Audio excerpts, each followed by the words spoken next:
सदेभ्यः। ओम नमः सदेभ्यः।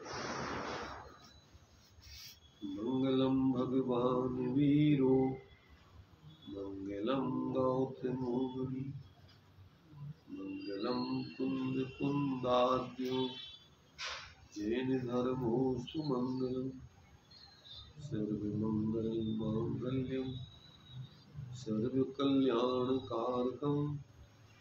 प्रधानम सर्वधर्माणां जैनं जयतु शासनम् जैनं जयतु शासनम्। सकल विभाव अभाव कर किया आत्म कल्याण परमानंद सुबोधमय नमो सिद्ध भगवान। आत्म सिद्धि के मार्ग का इसमें सुभग विधान उस समाधियुत तंत्र का करूं सुगम व्याख्यान।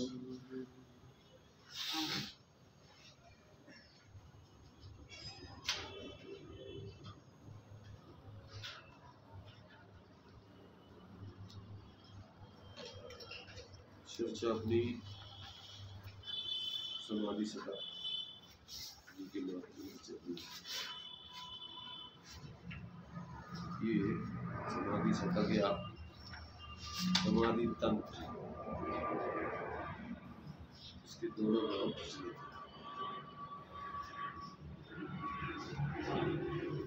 आचार्य जी ने इस ग्रंथ के अंत में समाधि तंत्र का लिया और टीका चंद्राचार्य ने उसको समाधि शतक नाम दिया जी। और दोनों के नाम देने के अपने अपने प्रयोजन है अभाव है। उन्होंने 100 छंदों की मुख्यता से शतक नाम दे दिया और इन्होंने शांति का उपाय बताने की दृष्टि से समाधि तंत्र नाम दे दिया। तंत्र माने क्या होता है? उपाय, समाधि शांति का उपाय। तो ये जो है अपनी चर्चा भी 8 और 9 दो युगल 2 छंदों पर एक साथ चल रही है। इसमें 4 गतियों में अज्ञानी जीव की सोच क्या होती है, जीवन कैसा होता है और ज्ञानियों का उस संबंध में क्या विचार होता है, परस्पर तुलनात्मक रूप से चर्चा इसमें चल रही है। तो अभी तक अपनी चर्चा यहाँ तक अपन आ गए थे कि जो चारों गतियाँ हैं उन चारों गतियों में चूँकि जीव के उदय से बनी हुई परिस्थितियाँ हैं, चारों गतियों की मूल स्वरूप अपना इनसे पृथक है।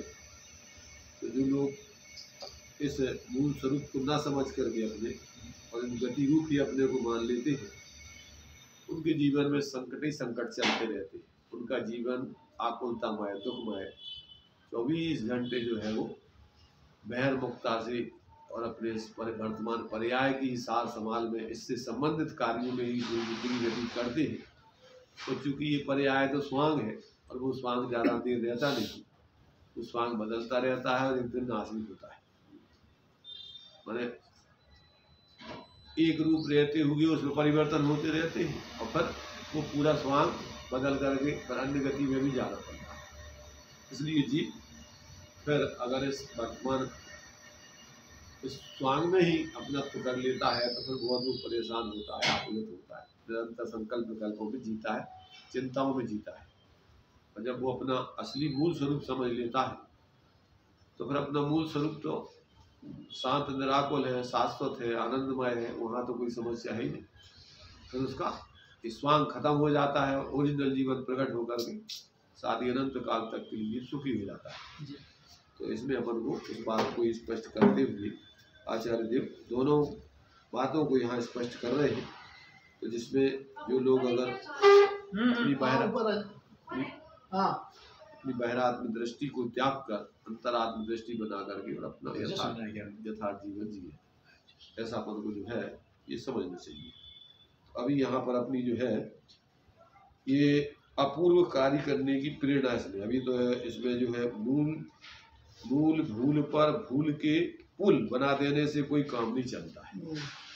भूल पे अपन अनेक प्रकार के पुल की पोती करत रहे हो तो कहते हैं उससे काम नहीं चलेगा, अपूर्व कार्य करना चाहिए इसमें अपन को, जो आज तक अपन ने नहीं किया है उस बात को जो यहाँ आचार्य देव स्पष्ट कर रहे हैं। देखिए यहाँ पर जो है अब इस आध्यात्मिक दृष्टि से इसका विशेष खुलासा चल रहा है, उस खुलासे को अपन यहाँ पर पढ़ रहे हैं। तो इसका जो बिंदु है अपूर्व कार्य के लिए प्रेरणा, आचार्य देव की काय के लिए प्रेरणा दी जा रही है? पूर्व में आज तक जीव ने जो कार्य नहीं किया है उस कार्य करने की यहाँ प्रेरणा दी जा रही है। कौन सा कार्य है वो, कैसा कार्य है वो, थोड़ा सा उसका यहाँ पर दिग्दर्शन करा रहे हैं। पेज नंबर 39 है, ये पुस्तक रखी है 39 पेज पर। एक चटाई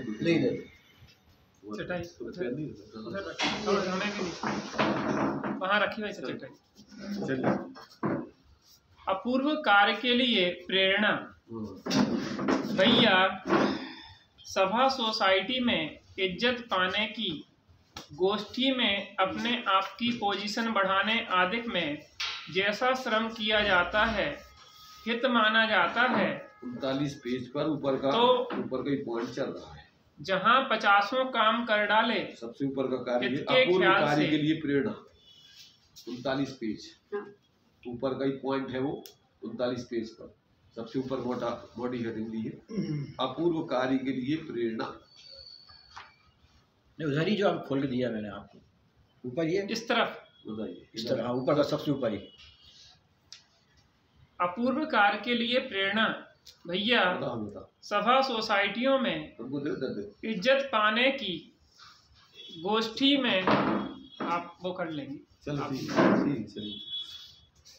सभा सोसाइटियों में इज्जत पाने की, गोष्ठी में अपने आप की पोजीशन बढ़ाने आदि में जैसा श्रम किया जाता है, हित माना जाता है। तो जहाँ 50 काम कर डाले हित के ख्याल से, वहाँ एक काम यह भी तो करके देखो कि अपने सहज स्वरूप को परमार्थ जानकर बाह्य विकल्पों को त्याग दें और परम विश्राम से स्थित हो जाएं। ऐसी स्थिति में जो आनंद प्रवाह बढ़ेगा, उस अनुभव के बल पर इसे सम्यक्त होगा, चारित्र बढ़ेगा व मोक्ष मार्ग में चलेगा। इसके सब संकट अब दूर होने का समय आ गया, ऐसा जानना चाहिए। देखिए यहाँ पर ये बहरात वृत्ति वाले जीवों के लिए प्रेरणा दी जा रही है कि भाई देखो, तुमने सुखी होने के लिए आज तक बहुत प्रयत्न किया है और आज तक तुम्हारे लिए वहां सुख मिला नहीं जहां तुम प्रयत्न करते रहे हो। अब एक कार्य कहते हैं सुखी होने के लिए, आचार्य जो बता रहे हैं उसको भी करके देख लो। अभी तक तुमने जितने कार्य किए हैं सुखी होने के लिए, वो सब बहरात वृत्ति वालों के कहने पर किए और बहरात वृत्ति वाले जीवों को देख करके किए। अभी तक तुमने जो अंतरात्म वृत्ति वाले जीव है, जो अपने स्वाश्रय से जीवन जी रहे हैं, जी चुके हैं, इस मार्ग पर चल रहे हैं, उनकी बात आज तक तुमने नहीं मानी, क्योंकि उनकी तो सुखी होने के लिए एक ही प्रेरणा है, सुखी होने का मार्ग एक ही है तीनों कालों में सबके लिए। अब वो कह रहे हैं कि भैया देखो, तुमने क्या है अपनी पोजीशन बाहर में इज्जत आबरू बढ़ावे के लिए जितने भी आपकी जो गोष्ठियाँ वगैरह होती हैं, सभाएं होती हैं, जो कुछ भी आपने बना रखा है, उसमें आपने क्या क्या श्रम नहीं किया है, कितना खर्चा करते हो, कितना लोगों को भीड़ इकट्ठी करते हो, सब कुछ करते हो। तो कहते हैं उसमें तुमने हित माना अपना, अब वहाँ हित तो था नहीं, इतना सब श्रम किया तुमने। तो जहाँ 50 काम तुमने कर डाले हित के अर्थ, वहाँ एक काम ये भी तो करके देखो, अभी तक तुम्हारे लिए उन कामों में अगर शांति नहीं मिली, अब एक काम ये भी बता रहे आचार्य। कौन सा काम है? तो कहते हैं एक काम तुम यह भी करके देखो कि अपना जो सहज जानन स्वरूप है, सहज स्वरूप जो परमार्थ रूप से जो है, जिसमें निरंतर जानन जानन जानन पना चल रहा है, तो कहते हैं ऐसे अपने उस परमार्थ सहज जानन स्वरूप को एक बार बाहर के विकल्पों से हटकर और एक बार उस स्वरूप में विश्राम करके देखो, उसका अवलंबन करके। अगर उसका एक बार भी आश्रय कर लिया जाए तो कहते हैं ऐसी स्थिति में जो तुम्हें आनंद का प्रवाह है, माने जैसे कुएं को खोदो और उसमें से स्रोत निकल आए, उसमें से जो पानी का प्रवाह निकलता है, तो वो प्रवाह तुम्हारे लिए जो है ऐसा आनंद देगा, ऐसा आनंद तुमने आज तक नहीं पाया नहीं कभी। एक बार ये कार्य करके देखो, क्योंकि अब वो प्रवाह तो रुकते ही नहीं। फिर एक बार तुमने अगर उसका आवरण हटा दिया तो फिर तो वो धारा प्रवाह निकलता रहता है। अभी एक जगह बोरिंग की गई थी तो इतना पानी निकला कि निकलते ही रहा, प्रवाह एकदम। ऐसे यहाँ कह रहे हैं कि निजात प्रदेशों से अमृत के झरने फूट पड़े। ये झरने शाश्वत है, और एक बार आपने इन झरनों के आवरणों को दूर कर दिया, इन आवरणों के बाधक कार्यों को त्याग दिया, और फिर उधर तुम उस अंतर के जो जहाँ से वो पानी यानी जैसे झरने आत्मा का जो स्वरूप में से जो शांति आती है, अगर वहाँ तुमने एक बार अपने को जोड़ लिया तो फिर तुम्हारे लिए फिर कहते कहीं मन नहीं लगेगा। तो ऐसा यहाँ पर कहते हैं कि ऐसे अपने सहज स्वरूप से एक बार उसमें अगर विश्राम से स्थिति प्राप्त हो जाए, ऐसी स्थिति में जो आनंद का प्रवाह बढ़ेगा, उस अनुभव के बल पर तुम्हें सम्यक होगा, चारित्र होगा, मोक्ष मार्ग होगा, सब होगा जो होने लायक। अलग से तुम्हें कोई काम नहीं करना, एक को साधे सब साधे। क्या कहा? एक को ही साधने पर सब चीजें उसी में तुम्हारी सज जाएंगी, और तुम यदि इसको छोड़ के बाकी और जितनी भी चीजें साधते रहो सुखी होने के लिए, वहां कुछ नहीं होना है। डाल डाल पात पात सींचने से जैसे वो पेड़ सूखते ही जाएगा, और एक बार यदि इस मूल को तुम सींच दो तो सारे उसके क्या है, डाले पत्ते फूल फल सब फलेंगे फूलेंगे। ऐसे यहाँ एक बार जीव अपने अंतर के स्वरूप से सहज स्वरूप से जुड़ जाए तो परिणति में फिर क्या हो जाते हैं? कमल खिल जाते हैं। परिणति में जो है स्वभाव के कमल खिल जाते हैं, अपनी परिणति खिल जाती है, अंतर बल से खिल जावे, अपने अंतर के ही स्वरूप के बल से वो परिणति खिलती है।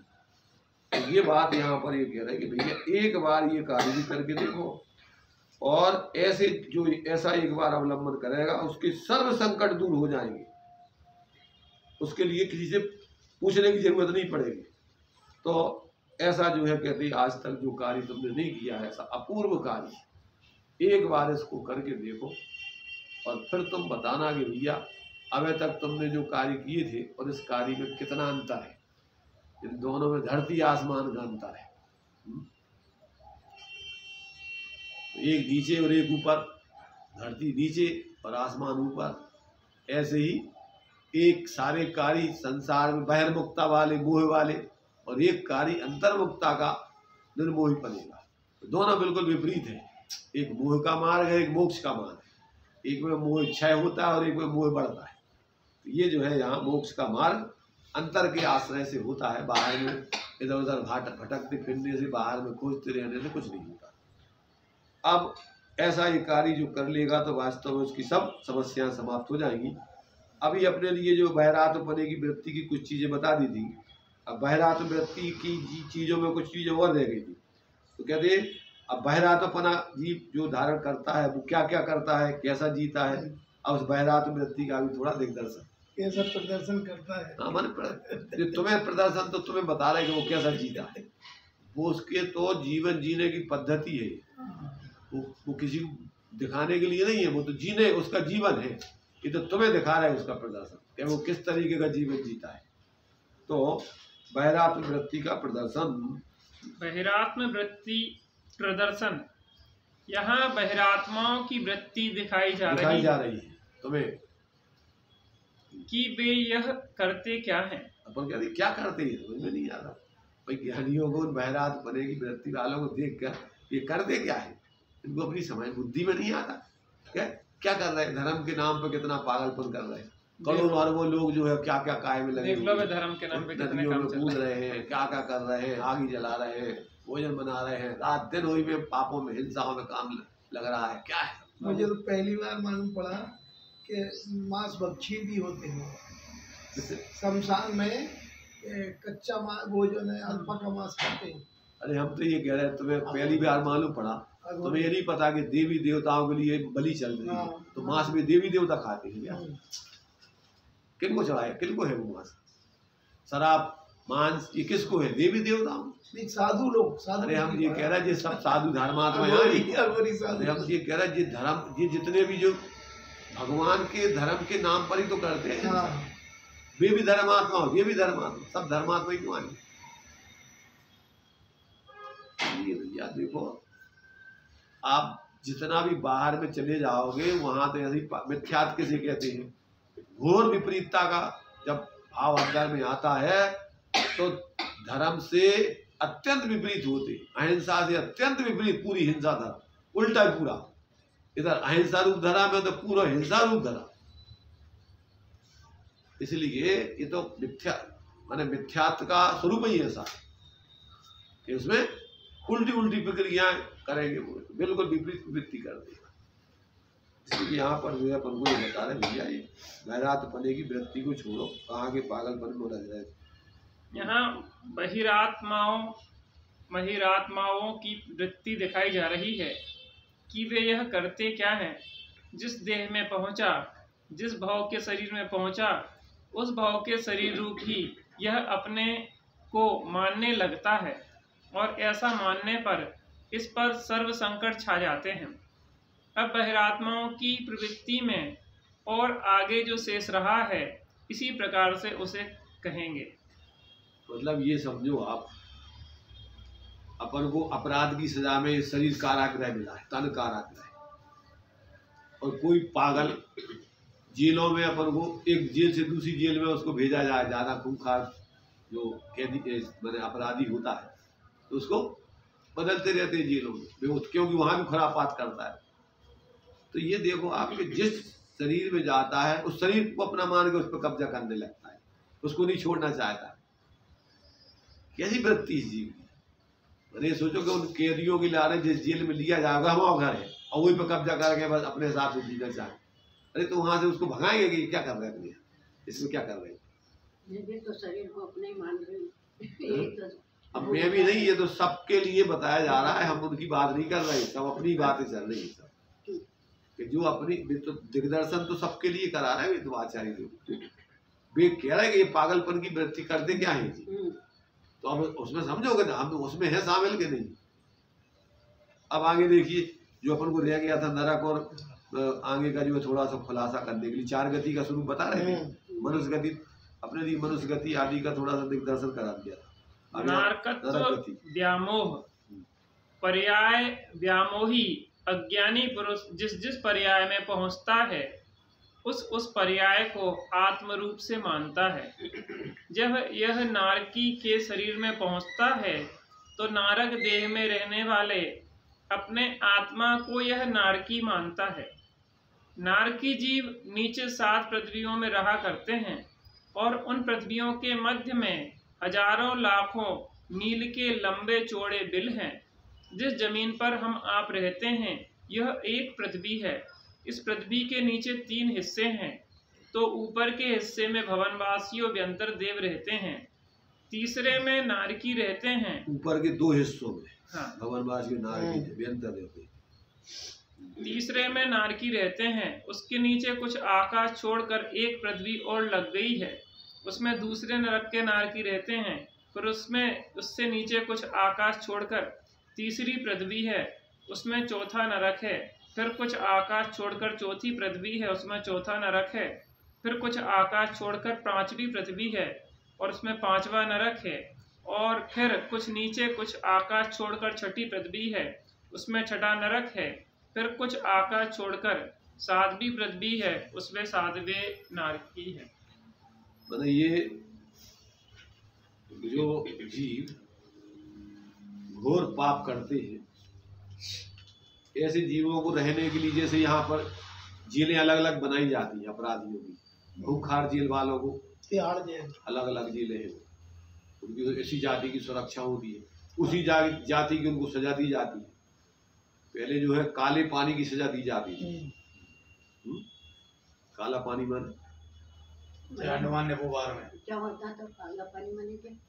काला पानी माने क्या होता था कि समुद्र के बीच में वो सिर्फ टापू बने हुए और वो पानी पीने लायक नहीं है वहाँ का। वहाँ एक प्रकार से जैसे अला भारी पीने लायक नहीं, वहाँ जाकर के आपको छोड़ दिया जाएगा और होते जो कुछ भी फल फूल वगैरह जो व्यवस्था है बस उसमें जिंदगी चलाओ तुम। और वही मैंने एक प्रकार से वो पानी न पीने लायक है, ना वो खाने की व्यवस्था अच्छी है, कुछ नहीं है बस। और अब कोई भाग सकते नहीं, चारों तरफ समुद्र, बस रहो वहाँ पर, आप पड़े रहो वहीं पर। अब आप कोई मिलने वाले नहीं, कोई कुछ नहीं, खाना पीना कुछ भी नहीं, कुछ नहीं, बस ऐसे ही आप पड़े रहो वहीं पर। वहाँ पर जो वहाँ पर जो कुछ चीजें हैं बस खा लेना, ऐसी जैसे नरक में है। अब तो क्या है खाने पीने, नरक में भी क्या है? तो ये जो है इस प्रकार की स्थितियां जो है जीव को। अब उसमें उन पृथ्वियों का क्या क्या स्थिति है, थोड़ी आगे खुलासा। पृथ्वी को आधार, वो पृथ्वी किसके आधार से नहीं, मैंने जो 7 पृथ्वियां हैं जो नरक आदि की जो अपन को बतलाई थी, तो उन पृथ्वियों के रहने मैंने किस प्रकार की स्थिति है रहने की, अब उसका खुलासा है। तो पृथ्वियों का आधार 7वीं पृथ्वी के नीचे केवल हवा है, वात वलय है। उन वात वलयों में स्थावर जीव हैं और मुख्यतया निगोद जीव हैं। लोग कहा करते हैं कि यह पृथ्वी शेषनाग के फन पर सदी हुई है। शेषनाग का अर्थ क्या है? कोई सर्प नहीं है जो फन वाला हो। यदि ऐसा हो तो कभी फन के थक जाने पर पृथ्वी उलट पुलट जाए। उसका शेषनाग का बहुत इतनी वजन ला रहे कब उठा गया वो नहीं करना। तो फिर जो बोलते हैं कि जो भूकंप आते हैं तो शेषनाग थोड़ी कभी कभी करवट लेता है। तो सब झूठी कल्पना। देखो ये कह रहा है कि देखो शेषनाग का अर्थ कर रहे हैं, शेष यहाँ कह रहे हैं कि उसका अर्थ है नाग, मायने क्या मायने होगा, जिसमें इसमें 3 शब्द से बना है। ये कौन सा? नाग। तो ना, आ और गा, नाग 3 शब्द होगा इसमें। तो गा कहते हैं जाने वाले को, यानी गच्छति इति गा। क्या जैसे जगत की परिभाषा करते हैं तो जा माने जन्म, गा माने व्यय गति, गति माने अभाव, और ता माने तटस्थ ध्रुव, जन्म मरण तो तटस्थ नहीं उत्पाद व्यय ध्रुव। हाँ, उत्पाद व्यय ध्रुव। जा माने जन्म और गा माने गति व्यय और ता माने तटस्थ माने ध्रुव। तो प्रत्येक माने विश्व में 3 चीजें चल रही, उत्पाद व्यय ध्रुव युक्तम सत्य। ये सत्य जितनी भी सत्य अस्तित्व है उत्रयात्मक है सब। तो जगत में पूरा तीनों चीजें सब इस अस्तित्वमय वस्तु पूरा विश्व आ गया इसमें सब ये उत्पाद में ध्रुवात्मक विश्व है पूरा। माने पूरा विश्व माने 6 द्रव्यों का भेद करके समूह है, और सामान्य से कहो तो वो सब अस्तित्व है। सब अस्तित्व के रूप में देखो इसको आप ये भेद छोड़ दोगे, ये जीव है कि ये जीव है, सब क्या है? सत्स्वरूप, सत सत सत सत सत महासत्ता। महासत्ता माने सबका अस्तित्व देखो आप। तो कैसा है वो? बस अस्तित्व, उत्पाद में ध्रुवात्मक ऐसा अस्तित्व है। अब इसमें से जब भेद विज्ञान करना है तो सत और चित, जब अपन ने उसमें से सत में से चित तो अपना चैतन्य स्वरूप छांट लिया। तो ऐसे चैतन्य को जब अपनी सत्ता देखोगे अनुभव करोगे तो आनंद आएगा। तो सच्चिदानंद अपन क्या है? अस्तित्व रूप है, चेतन स्वरूप है, आनंद स्वरूप है। आत्मा का स्वरूप त्रयात्मक जानो कैसा है? आत्मा अस्तित्व रूप है, चैतन्य स्वरूप है वो अस्तित्व और आनंदमय है, उसमें कोई दुख नहीं है। बस तो चित्त से अजीबों आदि का अभाव हो गया और आनंद से आश्रमों का सबका अभाव हो गया, आश्रम बंध का अभाव हो गया और अपना अस्तित्व पूरा अखंड क्या है आनंदमय शाश्वत पूरा अपना स्वरूप आ गया। सच का मतलब अस्तित्व हो गया। सत्ता सच्चिदानंद तो अपना अस्तित्व और वो चेतन स्वरूप और आनंदमय, बस इतना अपन बस एक अपन देख सच्चिदानंद। ये जो है कहते वो जो है यहाँ पर कहते हैं कि ये 3 शब्द हैं, कौन कौन से? ना आगा और गा कहते हैं जाने वाले को, गच्छति इति गा, तो ना गा इति अगा अंगा।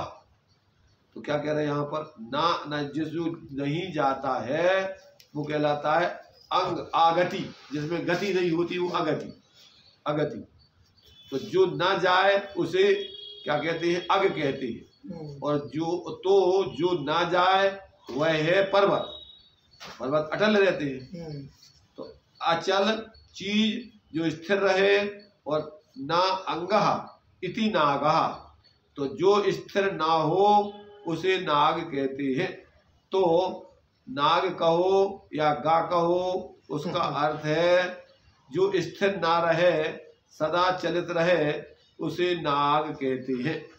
सदा चलती रहे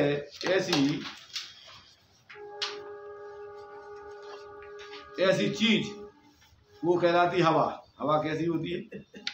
निरंतर चलती रहती हवा। तो कहते हैं वो कौन सी चीज है? तो कहते हैं वो कहलाती हवा जो चलती रहती है। तो हवा और शेष नाग, तो शेष का क्या अर्थ होता है? बची हुई। तो सर्व पृथ्वियों से नीचे हवा रहती है। तो ये जो 7 पृथ्वियां हैं इन प्रत्येक के नीचे हवा है और चारों दिशाओं में हवा है। तो यह पृथ्वी हवा पर सदी हुई है। तो शेष नाग का अर्थ हुआ कि शेष की बची हुई वायु, उस वायु पर पृथ्वी आधारित जानना चाहिए। ये अर्थ कर दिया उन्होंने न्याय से। देखो अपन देखते हैं इतने इतने बड़े ट्रकों का भार काय पे लदा रहता है? पहियों पे हवा, पहिया पे नहीं, हवा पे उन पहियों में क्या भरी रहती है? हवा। ऐसे ही पूरा तीनों लोग काय पे टंगे हुए टिके हुए हैं। 3 प्रकार की वायु बतलाई इसमें, कौन कौन सी? बात बोले घनोदधि बात वाला है, घन बात वाला, तो तनु बात वाला। घनोदधि घनी वायु और पानी पहले बात में पहला लेयर जो घनोदधि बात वाला है और दूसरा है घन बात वाला है, घनी वायु से। और तीसरा है तनु बात वाला है। तनु बात वाला माना बेगरी हल्की बात। बस ये 3 प्रकार की वायुओं के आधार पर ये पूरा विश्व विद्यमान जानना चाहिए। पहली वायु में घनोदधि और घन है पानी और वायु। हाँ माने घन पानी और वायु दोनों चीजें। जो समुद्र वगैरह जो आ जाती है सब इसी में आ जाते होंगे, घनोदधि में आते नहीं। अरे देखो ये पानी जो है ऑक्सीजन 2 उससे तो बनता पानी है क्या? H2O हाइड्रोजन और ऑक्सीजन। तो क्या है पानी? हवा ही तो है 2 प्रकार की। तो ये जो है यहाँ पर कह रहे हैं क्या है, जब मतलब वो हवा जब कन्वर्ट हो जाती है एक दूसरे में तो पानी बन जाती है। नहीं, वो पानी जो बनती है मिला करके मिल जावे तो वो पानी बन जाएगी। तो ऐसे जो है यहाँ पर एक माने वायु और पानी, पहले पानी और वायु, फिर अकेली घनी वायु और फिर इसके बाद बिल्कुल बेगरी झीली वायु। ऐसे 3 जो है लेयरों के ऊपर ये 7 नरकों की पृथ्वियाँ जो 7 है, उनके बीच में जो आकाश है तो उसमें वो बात वाला है 3 एक माने पृथ्वी के नीचे ऐसी 7 पृथ्वियों के। और पूरे तीनों लोगों के तुमने लोक का नक्शा देखा हो तो उसमें 3 बात वाला बनाए गए। उन 3 बात वालों को पूरा ही लोक टिका हुआ है। अब आगे देखिए नारकियों का क्लेशमय वातावरण। हाँ, अब जो ये तो बता दें उनकी नारकियों की 7 पृथ्वियों की बनावट और उसमें रहने वाले जीव। अब वो क्या करते हैं, अब उनका जीवन देखिए थोड़ा। यह नारकी जीव उन पृथ्वियों के ऊपर नहीं रहता, किंतु ठीक मध्य में ऐसे ही बड़े बिल बने हुए हैं जिनमें वे नारकी जीव रहा करते हैं। उनका देह दुर्गंधित बैक्टीरियक है। कोई तलवार से खंड खंड कर दे, तलवार से खंड खंड कर दे तो भी पारे की तरह फिर एक हो जाए और शरीर फिर तैयार है। वे नारकी जीव चाहते हैं कि मेरी मृत्यु हो जाए, पर जितनी आयु उनकी है उनके पहले वे मरते ही नहीं हैं। यहाँ मनुष्य चाहते हैं कि हम अभी ना मरें, लेकिन उनकी आयु बीच में ही कट सकती है। नारकी चाहते हैं कि अभी मर जाएं, बड़े क्लेश हैं, पर वे नहीं मरते। 3 आयु पुण्य रूप हैं, एक नरक आयु पाप रूप है। जो जीव मरना नहीं चाहता उसकी आयु पुण्य रूप है, और जो मरना चाहता है उसकी आयु पाप रूप है। चिरंजीवी कोई मरना नहीं चाहता, पशु पक्षी आदि मनुष्य भी और देव भी मरना नहीं चाहते। नारकी चाहते हैं कि हम मर जाएं, और पूर्ण आयु से पहले नहीं मरते। उनके देह के खंड खंड हो जाएं तो भी पारे के समान सब एक रस हो जाते हैं। देखो, ये तो नारकी बन जाने की बात बताई जा रही है। नारकी बनते कैसे? जो जीव यहाँ पर जीना नहीं चाहते हैं, आत्महत्या करते हैं, 24 घंटे कहते रहते हैं भगवान इसे अच्छा तो मर ही जाए, इसे अच्छा तो मर ही जाए, इसे अच्छा तो मर ही जाए। ऐसे जीव अति संक्लेश भाव से जियो तो घोर शुभ्र सागर में पड़ो।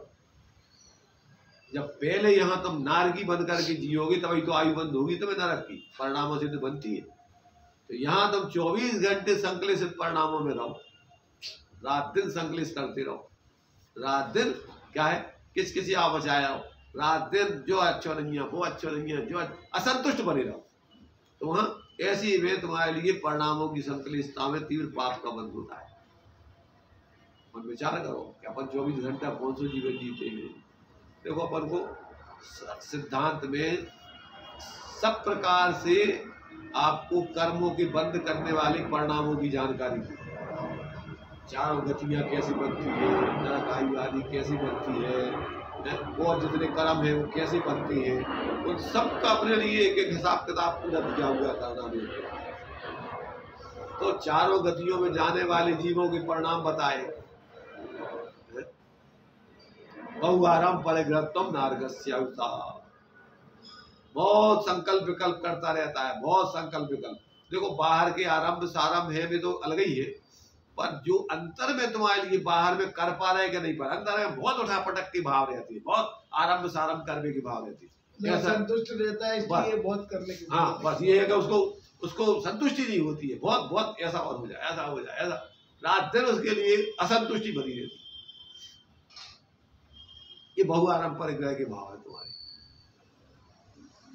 क्योंकि अंतरंग परिग्रह तो अंदर के कसाय के मिथ्यात्व की भाव है, और ये बहिरंग परिग्रह ये तो फिर औपचारिक है, इसके निमित्त से तुम परिणाम बिगाड़ते। अब तुम्हारे पास बाहर है कि नहीं है, तुम अंदर में कितनी आसक्ति रख रहे, मूल तो बंद तो उससे होता है। जैसे वो तंदुल मच्छ, बाहर में तो हिंसा कर ही नहीं पाओ, परंतु ना साथ में रख की आयु बंधन काय से 24 घंटे भाव उसके ऐसे चलते रहते। अगर मैं होता तो ऐसा कर देता, एक भी नहीं जाने, सबको मार देता, एक भी हिंसा नहीं करता। ये अपन ये नहीं सोचा कि बाहर में जो कर रहे हैं, अंदर में जो 24 घंटे, क्योंकि बाहर में तो कदाचित परिस्थिति बसात हिंसा भी हो जाए, तो भी उसके लिए परिणाम अगर नहीं थी मारने के तो बंद नहीं हो। इसलिए कहा है कि प्राणी मरे या ना मरे, हिंसा अयत्नाचार से, तुम रहो यत्नाचार से तो बंद होता है। बाहर में का हो रहा का नहीं हो रहा, तुम्हारे अंदर में का चल रहा। तो जो जीव इस प्रकार के संक्लेशित होकर के जीवन जीता है, ऐसा जीव ही मर करके नरक में जाता है। लक्षण दिया उसका, मरते समय अति संक्लेश भाव थे मरे, अति मायाचारी के परिणामों से मरा, माया त्रयोदश, तो त्रियंश गति में जाएगा। अल्पारंपरिक रत्वम, आखिरी में भी संतोष वृत्ति धारण करे, भैया हमें क्या करने हैं, इतना हमें पता है, शांति से हमें जीने हैं, हमें नहीं चाहते जाना। तो ये अल्पारंपरिक रत्वम मानुष्य, अल्प परिग्रह के भाव करने वाला संतोष वृत्ति वाला जीव मनुष्य पर्याय में पैदा होगा। और त्याग मनुष्य से मनुष्य में चले जाते हैं तो नहीं जाएगा।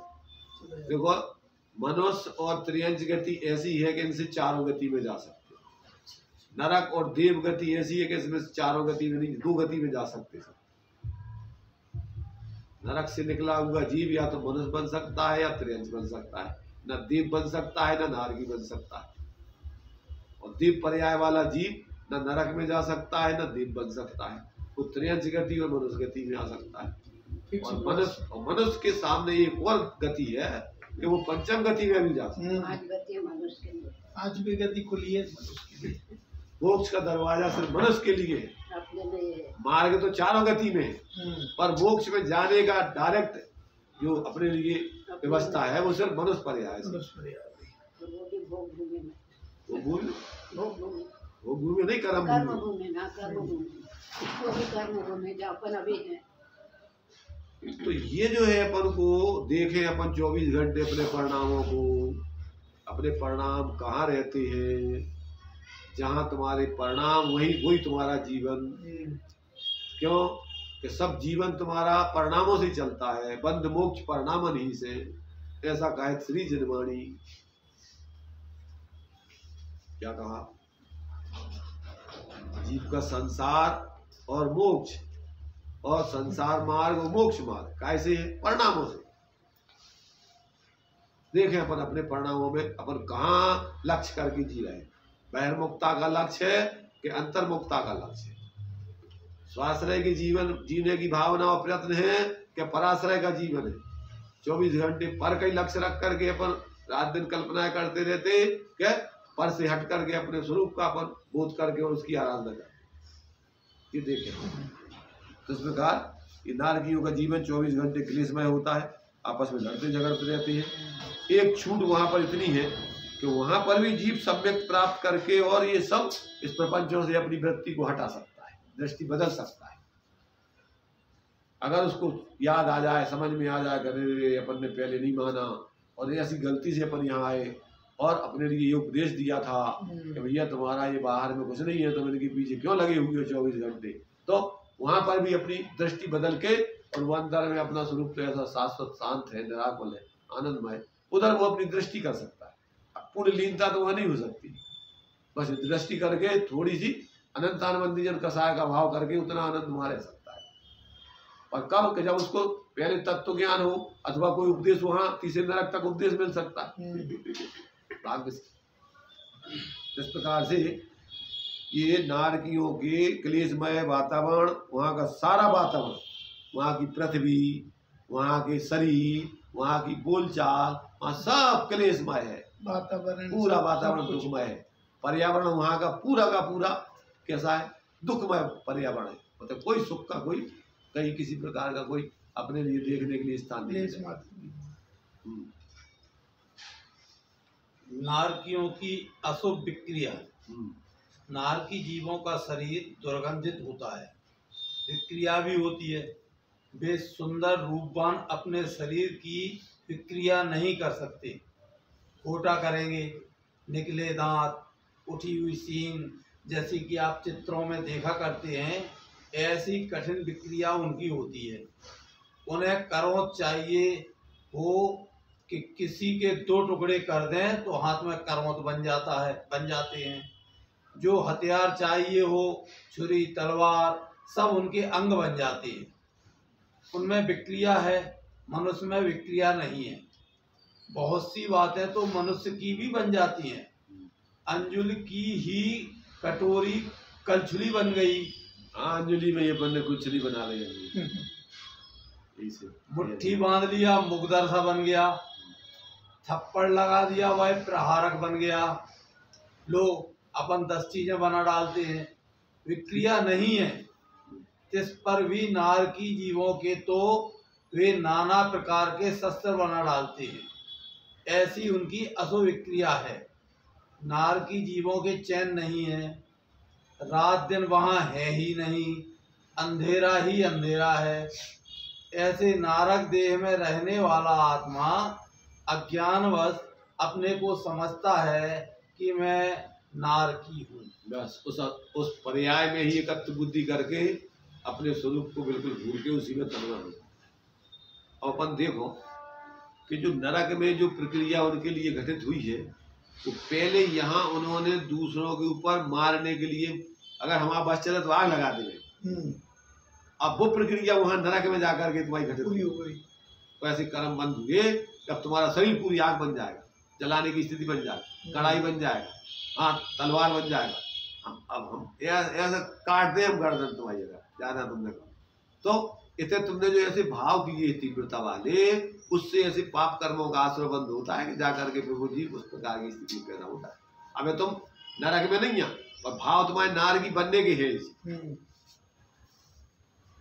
देखो अपन बोलते हैं पूत के लक्षण पालने में व्यक्ति नैगम नय से आचार्यों ने लिखा है सटकंडागम वगैरह कि जिसने दुष्ट लोगों की संगति कर ली तो समझ लेना कि भावी नार की है, भूत भावी नैगम नय से। क्योंकि उनकी संगति में ये खोटे काम करेगा और खोटे काम करके ये अब पाप बंद करके नरक में जाएगा। तो मैंने उसके लक्षण दिखाई देने लगते कि ये व्यक्ति अब आगे क्या होने वाला है। इसलिए श्रीमद जी ने कहा है सत्संगी ही। अरे अपन देखते हैं संगति का बहुत असर पड़ता है, और तुम्हारी रुचि अनुसार संगति करते हो, होनार अनुसार संगति करोगे तो तुम्हारी जैसी होनार हुई जब वैसी संगति करो। इसलिए सत्संग सर्व सुखों का मूल है और कुसंग सर्व दुखों का मूल है। ये जो तुम्हारे से समाधि से तक है वो इष्टोपदेश तो उसमें दिया है अज्ञानोपास्ति अज्ञानम ज्ञानम ज्ञानी समाश्रया ददातु यत्तु यस्यास्ति सुप्रसिद्धम इदम। क्या अर्थ होता है कि अज्ञानी की उपासना करने से अज्ञानता की प्राप्ति होती है और ज्ञानी की उपासना करने से ज्ञान की प्राप्ति होती है। क्यों कि जिसके पास जो होता है वही देता है। तुम अगर चाय की होटल पे जाओगे तो चाय मिलेगी वहां, सोने की दुकान पे जाओगे हीरा मोती की दुकान पे तो वही मिलेगा, दूसरी चीज तो है। जिसके पास जो है वही तो देगा तुम्हें। तो अज्ञानी के पास जाओगे तो तुम्हें काय की बातें देगा, फोकट की अज्ञानता की मोह की, वैसो कर लो वैसो कर लो नैसो कर दो नैसो कर दो, कैसे हो गए रात दिन काय की चर्चा, कसायों की मिथ्यात की अज्ञान। इसलिए ये बहुत बड़ी जिम्मेदारी बनती है अपन को कि अगर अपन को आत्मिक साधना है तो मोही लोगों की संगति छोड़े, अज्ञानी जीवों की संगति छोड़े, जिससे अपना हित हो। ऐसे जो अच्छे मार्ग पर चलने वाले लोग हैं ऐसे लोगों की संगति करें। तो व्यवहार में तो अपने लिए ये सदनिमित्त, और परमार्थ से तो देखो अज्ञानी कहलाता है अपने अंदर होने वाले मोह राग द्वेष शरीर आदि और ऐसे जड़ पदार्थ धन संपत्ति ये रुपया पैसा, ये क्या है जिनमें ज्ञान नहीं है, उन वस्तुओं को बोलते अज्ञानी। देखो अज्ञानी और ज्ञानी की परिभाषा तीन दी। एक तो जिसमें ज्ञान नहीं है वो अज्ञानी और जिसमें ज्ञान है वो ज्ञानी। इस अपेक्षा से सारे अजीब अज्ञानी और सारे जीव ज्ञानी। कौन सी परिभाषा हो गई? पहले नंबर की नंबर दूसरी परिभाषा सब में ज्ञानी भेद विज्ञानी ज्ञानी और मिथ्या दृष्टि अज्ञानी। ये 2 नंबर परिभाषा। दूसरे नंबर की परिभाषा। तीसरे नंबर की परिभाषा पहले में लौकिक ज्ञान में आ जाओगे। अरे स्वभाव सब ज्ञान वस्तु स्वरूप है पूरा सब में। वस्तु स्वभाव। तीसरे नंबर पर आता है छद्मस्त अज्ञानी और सर्वज्ञ ज्ञानी। किसे कहते हैं ज्ञानी अज्ञानी? 12वें गुण स्थान तक के जीव अज्ञानी और 13वें गुण स्थान से ऊपर के सब ज्ञानी। सब ज्ञानी 3 तरह की परिभाषाएं हो गई। तो 4 ज्ञान के धारी गणधर भी कहते हे प्रभु मैं तो अज्ञानी हूं। ज्ञानी समुसड़ में भगवान के सामने हाथ जोड़े बैठे थे। तो अब अपन को क्या है कि अगर अपने लिए सम्यक ज्ञानी और केवल ज्ञानी बनना है तो वो कहाँ से आता है? सम्यक ज्ञान और केवल ज्ञान अपने ज्ञान स्वरूप आत्मा के आश्रय से। तो जो अपने अंदर में उस ज्ञान स्वरूप आत्मा का आश्रय करता है, सानिध्य करता है, उसको सम्यक ज्ञान और पूर्ण ज्ञान की प्राप्ति होती है। व्यवहार में जो ज्ञानी वेद विज्ञानी जीव है, ज्ञानी है, उनका सानिध्य, और अंदर में अपने ज्ञान स्वरूप आत्मा का सानिध्य। सत्संग मतलब सत्स्वरूप का सत्संग संग। एक तो सत्संग माने जो सत्य का रंग चढ़े, हाँ। जिनके माध्यम से वस्तु स्वरूप आदि का ज्ञान हो, ऐसे लोगों की संगति वो सत्संग। ये सत्संग। और दूसरे नंबर पर है जो सत स्वरूप अपना आत्मा है, उसकी संगति करना, वो परमार्थ सत्संग। ये परमार्थ सत्संग, 2 तरह का सत्संग। तो ये जब व्यक्ति को विवेक हो जाता है तो क्या होता है कि वो अपना समय एक समय व्यर्थ नहीं गंवाता। क्यों? कि एक समय का विपरीत परिणाम 70 कोड़ा कोड़ी सागर तक के लिए कर्म मान देता है।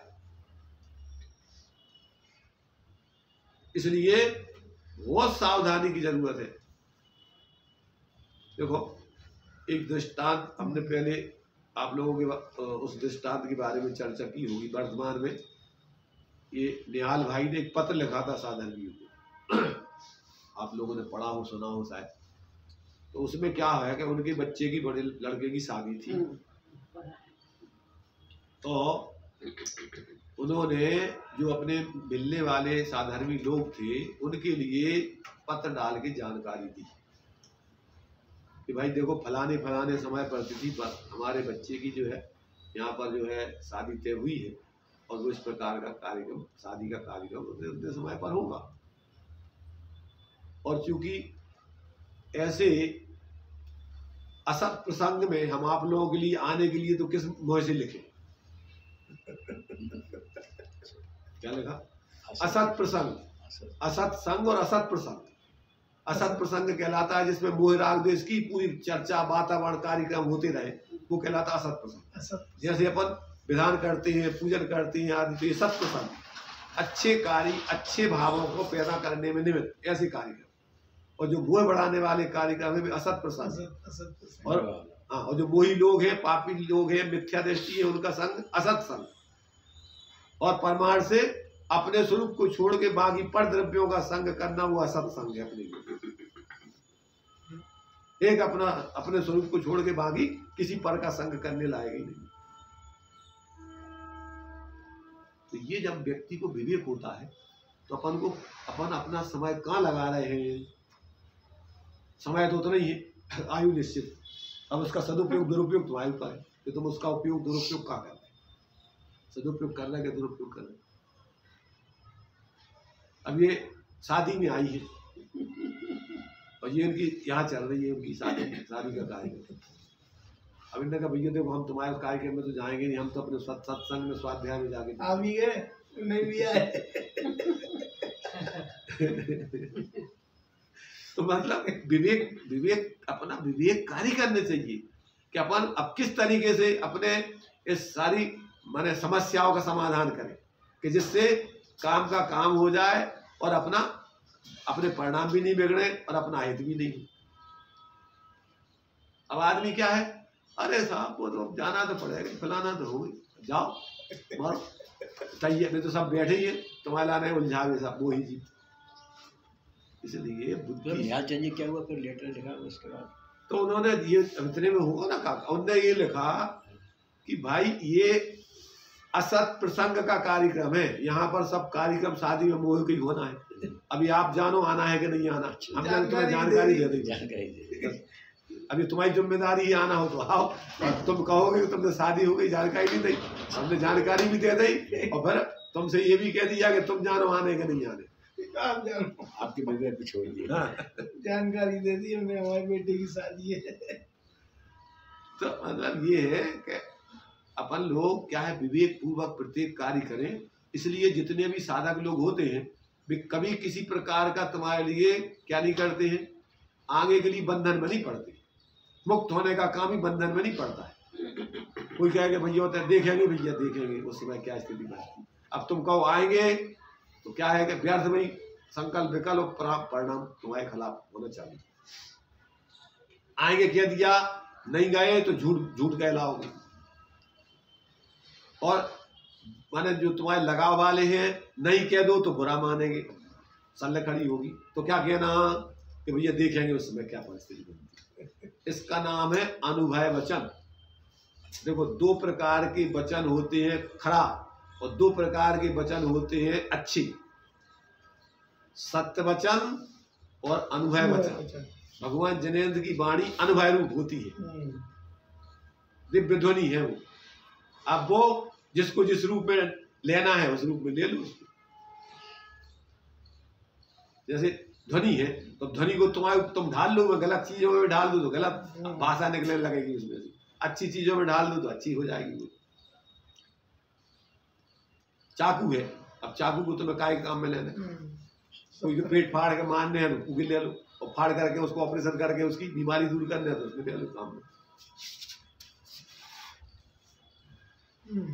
तो ये तो तुम्हारे ऊपर है कि तुम किस चीज का उपयोग किस रूप। यही शरीर है, यही जीवन है, यही वचन है, यही विचार है। अब तुम्हें कहाँ लगाओ नहीं, देखो 24 घंटा पाप प्रसंग में लगा दो, इसलिए मुझे भावदीप का में 7 चीजों का सदुपयोग करने चाहिए। ये धर्मायतनों में इसका उपयोग करने चाहिए। अपने तन को, मन को, वचन को, धन को, ज्ञान को, कसाय को और 5 इंद्रियों को सब धर्म कार्यों में लगाने चाहिए। धर्मायतन इसको पाप के कार्यों में नहीं लगाना चाहिए। 7 चीजें आता समझ। कौन कौन सी 7 चीजें? ध्यान सुनो उसको। दिन जब ज्ञान ही नहीं रहेगा तो उपयोग कैसे करोगे उसका? तन, मन, वचन, ये तो अपन बोलते हैं 3। मन में हो वचन, अभी बाद में तीसरे नंबर मन, वचन, काय। पहले तो अपने से संबंधित है, और फिर बाहर में जो अपन को संयोग मिले है तो वो तुम्हारा धन संपत्ति है, वो धन। फिर नंबर 4 पर आता अपना ज्ञान। नंबर 4 5 हो गया, 5 वचन काय, 5 धन, 5 पे हो गया ज्ञान, 6 पे हो गई अपनी कसाय। अभी अपन कसाय तो है 24 घंटा, अब उसका सदुपयोग इधर बैठे अपन, तो ये भी कसाय चल रही है अपनी, पर सदुपयोग कर रहा है उस कसाय। मोक्ष मार्ग प्रकाशक जी में लिखा क्या, धर्म के लोभियों के लिए धर्म का उपदेश देते हैं। तो जो लोभ है अपना, लोभ कसाय चल रही है। धर्म को समझने का लोभ हो रहा अपन धर्म समझने का, समझाने का। और मुनिराजों को भी थोड़ी कसाय अगर होती है तो भैया समझ जाए, अच्छी बात है। तो वो धर्म समझाने का भाव आ गया, वो भी एक लोभ है, राग है, वो सदुपयोग हो गया। अब वही काम अपन पाप के कामों में लगा रहे हैं, तो उससे और अपनी क्या होगा, परिणामों की अशुद्धि होती जाएगी, मलिनता होती जाएगी। और अपनी 5 इंद्रियों के इन विषयों को अवैध अपन जनवाणी सुनने में, देखने में, इसमें लगाया तो सब अपना 5 इंद्रियों के विषयों का सदुपयोग हो गया। भगवान के दर्शन कर रहे हैं।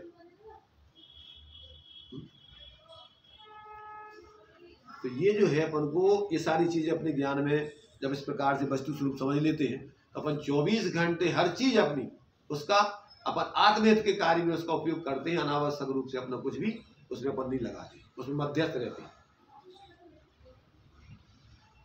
तो इस प्रकार से ये नारकियों की सारी अशुभ क्रिया होती है, क्योंकि उनने जो है इस प्रकार के भाव करके गए तो वो सारी की सारी उनकी पूरा वातावरण चारों तरफ का पर्यावरण का अशुभ ही रहेगा।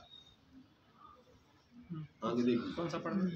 भ्रम और वस्तु स्थिति। भ्रम और वस्तु स्थिति। यो अज्ञान वश यह जीव मनुष्य देह में पहुंचा तो मानता है कि मैं मनुष्य हूँ, त्रियंच देह में पहुंचा तो मानता है कि मैं त्रियंच हूँ, देव के शरीर में पहुंचा तो अपने को देव मानता है, नारकी के शरीर में पहुंचा तो अपने को नारकी मानता है, किंतु वास्तव में यह जीव उस प्रकार है नहीं।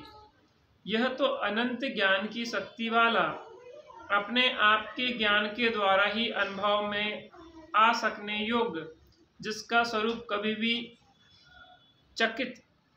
चलित नहीं होता है, ऐसा यह मैं सबसे न्यारा केवल चैतन्य स्वरूप हूँ।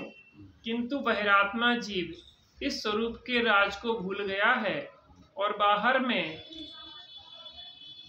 निरखा तो जो परिणति मिली है उस ही परिणति में यह आत्मी बुद्धि करने लगता है। मैंने बाहर में निरखा तो जो परिणति बनी बाहर के निरखने से और उसी को अपना स्वरूप मानने लगता है। तो ऐसे अनंत बोलते ना, निरखत जिन चंद्र बदन स्वपद सुरुचि आई, तो ऐसी निरखत मोही जनों को, निरखत बाहर के कामों को, तो वैसी रुचि आई। अरे यार बाहर में निरखा तो जो परिणति मिली है उस ही परिणति में यह आत्मी बुद्धि करने लगता है। परिणति माने पर्याय।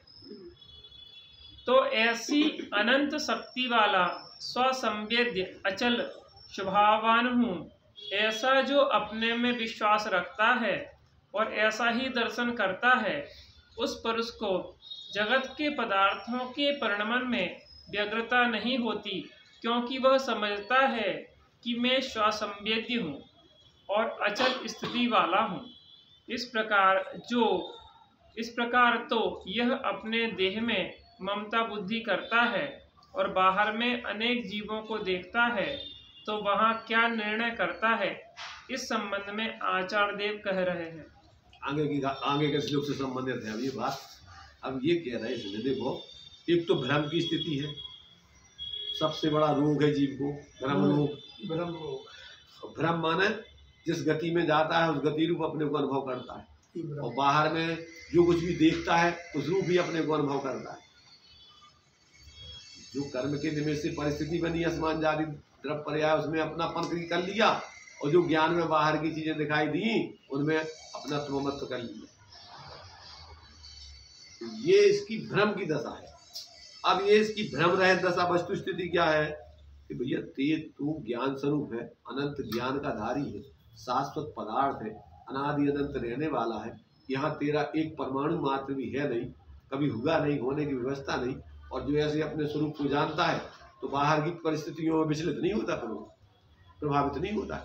कुछ भी होता रहे वो जानता अपना क्या है इसमें, जो कुछ बाहर है सब पर है, हमारा क्या है इसमें। हमारा तो जो कुछ हमारा है वो सब हमारे से जुदा नहीं होता, और जो हमसे जुदा है, हमसे जुदा होता है, वो हमारा नहीं। ऐसा ज्ञानी जानकर सहज रहते हैं, बाहर के पदार्थों में किसी प्रकार की कल्पना अच्छे बुरे की अपने पराई की नहीं करते। भगवान पे ही कर रहे, और जो अपन करे तो अपन ही भगवान के लघुनंदन बन जाए। नहीं, भगवान जो क्या कर रहे हैं बताओ, वही अपन हो। अगर अपन भगवान के सच्चे भगत हैं, उनके अनुयायी है, तो जो भगवान कर रहा है वही तुम करो। भगवान मात्र साक्षी है सबके, ना उसमें किसी में मोह कर रहे हैं, ना राग कर रहे हैं, ना द्वेष कर रहे हैं। और अपन भी वही करें तो अपन भी बस उन्हीं के मार्ग के अनुयायी कहलाएंगे। इसलिए मोह राग रुस दुख की खान, निज को निज पर को पर जान, फिर दुख का नहीं। दुख का कारण तो अपन को जबरदस्ती कल्पनाएं, झूठी कल्पनाएं करते रहते, अच्छी बुरी, अपनी पराई, मेरी तेरी। अब ये अपने लिए क्या है, भ्रम में होता है। जब अपन को वस्तु स्वरूप का निर्णय नहीं होता है, तब ये भ्रम की दशा में इस प्रकार की मिथ्या कल्पनाएं जीव की चलती रहती। साधक दशा में अस्थिरता जन्य कदाचित जुड़ान होता है, और बराबर ज्ञान जागृत रहता है, तो वो अपनी परिणति को खींचता है, और उसमें तत्काल समझ रहा है कि ये अपन अपनी कमजोरी से अपन जुड़ रहे हैं, अपन को नहीं जुड़ना चाहिए। फौरन निंदा करा करता है, उससे हटता है। क्या कहा, ज्ञानी अपने विकारों की, अपने दोषों की, अपनी गलती की निंदा करा करता है, और अज्ञानी दूसरों की निंदा करता है।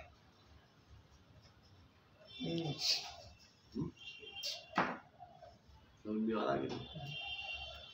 अपनी निंदा करा, अकेली निंदा ही करा नहीं, क्योंकि अपना स्वभाव उसके लक्ष्य में है कि अपना स्वरूप तो ये है। अपन जैसे कोई व्यक्ति अच्छे कुल का हो, खानदान को, और परिस्थिति बसात कोई गलत काम करे तो उसको डर लगता रहता है कि कोई देख रहा हो, अरे यार क्या कहेंगे, बताओ यार ये क्या कर रहे हैं। वो एकदम माने उन्हें जैसे गलत लोगों जैसी प्रवृत्ति नहीं होती उसकी, कदाचित परिस्थिति बसात उसको करना पड़े तो बहुत भयभीत होकर के करके, फिर अंदर से आगे से कहता भैया अब करेंगे नहीं, अपन ऐसी संगति नहीं करेंगे, गलत फंस गए। ऐसा अपन को जो है यहाँ पर होता है। ये जब विवेक जागृत हो जाता है तो भ्रम रूप तो उसके परिणाम होते ही नहीं है, और भ्रम के आश्रित उसकी प्रवृत्ति होती नहीं है। जैसा वस्तु का स्वरूप है वैसा उसके जीवन में विचार चलता है, उसी के आधार से अपनी परिणति अपने स्वास्थ्य से चलती है। इसलिए वो जीवन में जो है परम शांति पाता है क्रम से, और इस संसार की जो अनादिकालीन जो पराश्रित वृत्ति रूप भ्रम था, भ्रम से पराश्रित वृत्ति थी, वो सब धीरे धीरे खत्म होकर के एक दिन पूर्ण स्वास्थ्य में अपनी इस परमात्मा दशा को पा लेता है। इस प्रकार से ये बात यहाँ पर जिसकी जैसी भावना होती है, अन्य के बारे में वो कैसा सोचता है, अब आगे के क्लास में चलेंगे। सर नरक में सूर्य और चंद्रमा का प्रकाश नहीं पहुँच पाता, नहीं दोनों का नहीं पहुँच पाता, कुछ नहीं है। तो दिखते एक दूसरे को कैसे होंगे आपस में? अब तो अंधेरा है, बता तो रहे होते जैसे उल्लू बिल्ली सबकी तरह इनको सबको दिखता का नहीं अंधेरे में, उल्लू बन जाती है। उल्लू बन नहीं जाते, वे तो यही बने बना उल्लू ही है। भाई जैसे सही बात नहीं समझी तो उल्लू है। कितनी आंखें थे उल्लू है यार। उसको दिन में दिखते नहीं, अच्छी बातें दिखती नहीं है, प्रकाश रात्रि में दिखते हैं अंधेरे में। चंद्रमा सूर्य दोनों प्रकाश कुछ नहीं हुआ, कोई न प्रकाश न चंद्रमा। कुआवती ज्ञान से ये भी उल्टी उल्टी बातें ही सोचती है। गलत सोच चलती रहती है, अपन बता रहे ना, ये तो उसकी गलत विक्रिया गलत सोच सब गलत ही गलत चलता है अज्ञान दशा में। घर में परिवार में नहीं है जो उनके हित में अपन कितने का जो सो उल्टी सोचेंगे, वे उल्टी बातें करेंगे, तो हमारे उल्टी। बारे में बुरा ही सोचते हो। चलिए उनकी क्या बात करना, खुद में तो गलत दिखा रहे हैं। अपना ही सोचना, दूसरों का कसूर नहीं ये तो सोचना। अपनी बात चाहिए वैराग्य की, हाँ अंतरात्मा बनने की। चलो, दूसरों के सोचने से अपन को उनके प्रति राग ऐसा है। होंगे। अपन अपने देखो कि भैया अपन में नहीं है यदि अगर उनमें है तो अपन को एक प्रकार से दया की या शिक्षा के पास सही बात। भी अपन को शिक्षा दे रहे हैं। बेकारी आता है तो वो तुम्हें शिक्षा देने आता है, देखो हमने पहले किसी को दान आदि नहीं दिया और उपकार नहीं किया, आज हमारी दशा हो रही। अब तुम ऐसा नहीं करना कि परिग्रह रख करके और तुम और उपकार आदि में नहीं लगा के उसका परिग्रह में इकट्ठा करते हो।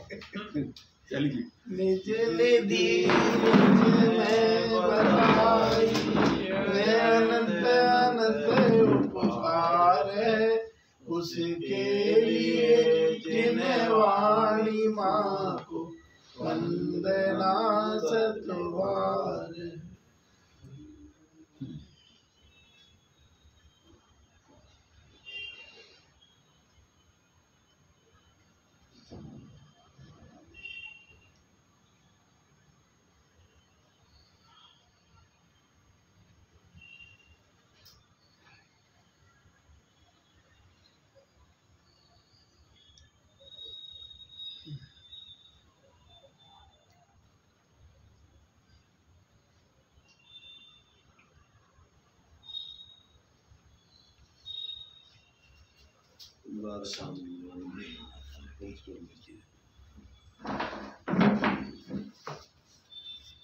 थोड़ा जल्दी करना, कल से 11 बजे तक 11:30 तक शुरू कर ही देंगे, 11:15 तक।